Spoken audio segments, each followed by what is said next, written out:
Hello, મારી ચેનલમાં તમારું સ્વાગત છે। આજે બનાવીશું ગરમા ગરમ ખાવાની મજા પડે એવી રગડા પેટીસની રેસીપી, જે ઘરે બનાવવી એકદમ સરળ છે। તો ચલો ટિપ્સ અને ટ્રિક્સ સાથે રેસીપી શરૂ કરીએ। અને જો રેસીપી પસંદ આવે તો વિડીયોને લાઈક અને ચેનલને સબસ્ક્રાઈબ કરવાનું ના ભૂલતા। તો સૌપ્રથમ રગડા પેટીસ માટે મેં અહીં 1 કપ વટાણા છે, જે સફેદ વટાણા છે, અને ગરમ પાણીમાં 5 થી 6 કલાક માટે પલાળી દીધા હતા। હવે બાફવા માટે પહેલાં તો આ પાણી આપણે કાઢી લઈશું। જ્યારે પણ તમે વટાણા બાફો ત્યારે આ જે પલાળેલું પાણી કાઢી લેવાનું। હવે ફરીથી પાણી ઉમેરીશું। વટાણા ડૂબે એના કરતાં થોડું વધારે એક મોટી સાઇઝનું બટેટું આ રીતે સુધારેલું ઉમેરી દઈશું। ત્યારબાદ સ્વાદ પ્રમાણે મીઠું, અડધી ચમચી જેટલી હળદર, અડધી ચમચી જેટલું ધાણાનો પાવડર અને ચમચીથી મિક્સ કરી દઈશું। અને કુકરનું ઢાંકણ બંધ કરી મીડિયમ ગેસની ફ્લેમ પર આપણે 4 થી 5 વિસલ કરવાની છે।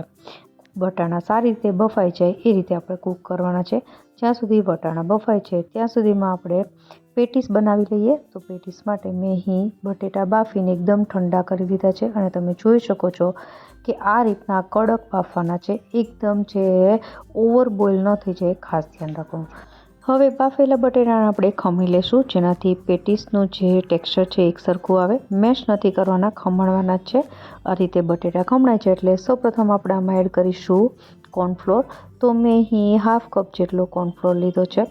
અને ત્યારબાદ હવે મસાલામાં સૌપ્રથમ સ્વાદ પ્રમાણે મીઠું। પેટીસ બનાવતી વખતે તમે તમારી રીતે થોડું ઘણું મસાલામાં વેરિએશન કરી શકો।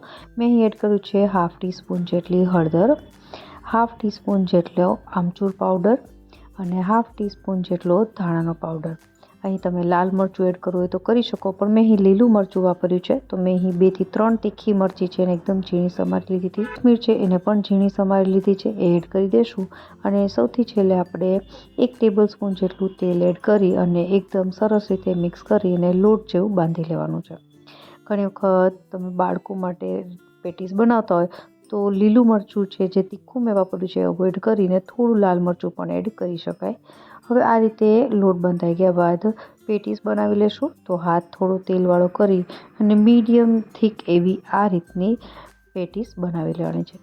પેટીસ છે એ બધી જ સાઈડથી એક સરખી રહે એ ખાસ ધ્યાન રાખવું, કારણ કે આપણે આ પેટીસને શેલો ફ્રાય કરવાની હોય છે।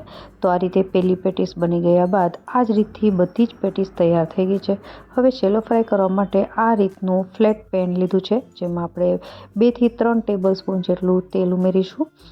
શેલો ફ્રાય કરવામાં તેલ છે ઓછું વપરાતું હોય છે, ડીપ ફ્રાય ન કરવી। આ રીતે તેલ થોડું ગરમ થાય એટલે બધી જ પેટીસ છે આ મૂકી દેવાની છે, અને મીડિયમ ટુ લો ગેસની ફ્લેમ પર આપણે એને બંને સાઈડ ગોલ્ડન એવી શેલો ફ્રાય કરી લેશું। તો જ્યાં સુધી આ રીતની ગોલ્ડન જેવી થાય છે ત્યાં સુધીમાં જે આપણે વટાણા બાફવા માટે રાખ્યા હતા એ ચેક કરી લઈએ।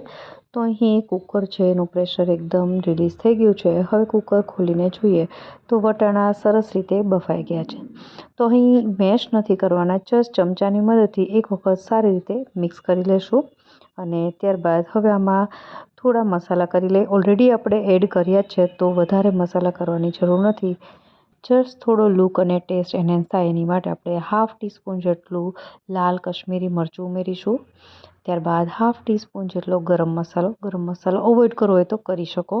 ત્યારબાદ અડધા લીંબુનો રસ, અને હવે અહીં લીલું મરચું છે એ મેં ઝીણું સમારી લીધું છે એ ઉમેરી દઈશું। ત્યારબાદ થોડી ઝીણી સમારેલી ડુંગળી અને કોથમીર, અને સારી રીતે મિક્સ કરી લેશું। તો આપણો આ રગડો તૈયાર છે। આ રગડાને વઘાર કરવાની બિલકુલ જરૂર નથી, તમે આમનામ જ સર્વ કરશો, ખૂબ જ ટેસ્ટી લાગે છે। મીઠું છે તમારે જો ઓછું લાગે તો એડ કરી શકાય, બાકી અત્યારે પરફેક્ટ છે। તો આપણો આ રગડો તૈયાર થઈ ગયો છે। જનરલી રગડા પેટીસમાં જે રગડો હોય છે એનો વઘાર કરવામાં નથી આવતો, એને આ રીતે જ સર્વ કરવાનો હોય છે। તો અત્યારે ઢાંકણ ઢાંકીને રાખી દેવાનું, જેનાથી રગડો ગરમ રહે। અને હવે આપણી જે પેટીસ છે એ પણ એકદમ ક્રિસ્પી અને ગોલ્ડન થઈ ગઈ છે। તો હવે આપણે રગડા પેટીસ સર્વ કરીએ। તો સર્વ કરતી વખતે મેં નીચે પ્લેટમાં રગડો, એના ઉપર પેટીસ, ફરીથી થોડો રગડો અને ખજૂર આમલીની મીઠી ચટણી અને ફુદીના કોથમીરની તીખી ચટણી, અને ઉપરથી સેવ, ડુંગળી અને કોથમીર અને ટમેટાથી ગાર્નિશ કર્યું છે। તો આપણી આ રગડા પેટીસ તૈયાર છે।